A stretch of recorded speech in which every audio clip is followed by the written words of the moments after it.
Hey everyone, in today's mini lecture we're going to look at thermodynamics and specifically a pressure derivation and a quick example.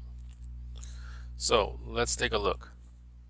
First we start off with pressure as we know it is the force divided by the area, right? Force divided by the area. So what I want to do is look at a situation. Let's say we have a big giant tank, or better yet, a big giant pool that maybe you have some time that you can swim in. All right. There are two positions. Those are the two positions. We're right here and right here. So within the water, the pressure will increase, right? It increases as we go deeper. Right? Just like if you've seen movies in a submarine, something happens to the submarine and just falls downward and downward and downward. You start to hear a noise, and then that's just the pressure that's increasing on the submarine. And that submarine can't take that immense amount of pressure as it goes deeper and deeper and deeper. So they have to do something to make them go back up. So pressure is force over area. So let's look at the derivation and then we'll talk more about a situation. All right, so here's our derivation. So we start off with force over area. Pressure equals force over area.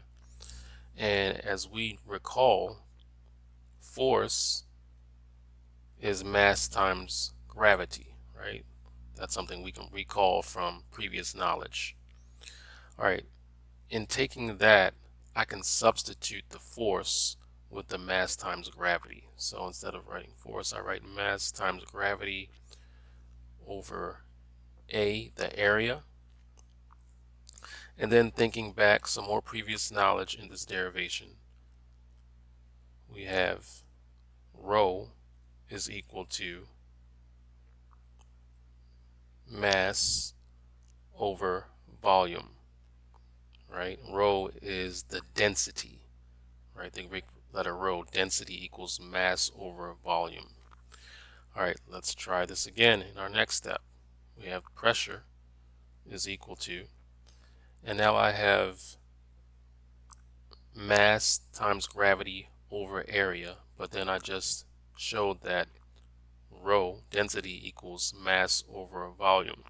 Well, let's go ahead and use some algebra and take this and solve for m. When we solve for m, we get mass equals density times volume.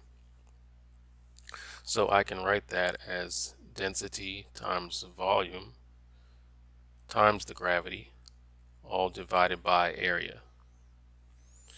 All right, and now going back, let's see, if we go back to the volume of, let's call these maybe two blocks of wood in here at two different depths within this tank, two different blocks of wood. So the volume here for the block of wood is length times width times height, right? And we know area for a rectangular block of wood is length times width.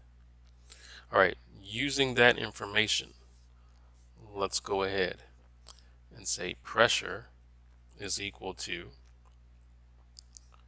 density, and then we have the volume. Well, the volume is the length times the width times the height times gravity over area. Well, area we just said was length times width. All right, understanding math the way we do, we know we can cancel out length, length, width, width. And there we have pressure equals density times gravity times height. I'm just going to put it in the order that we see it in most textbooks.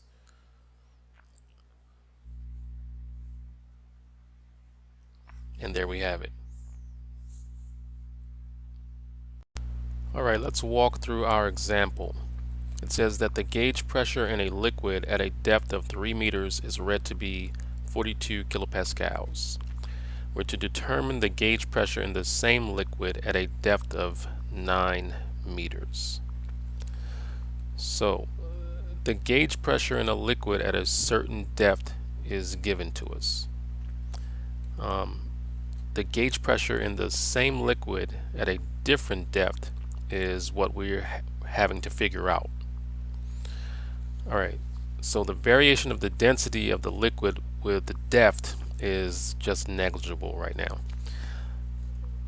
The gauge pressure at two different depths of the liquid can be expressed as such.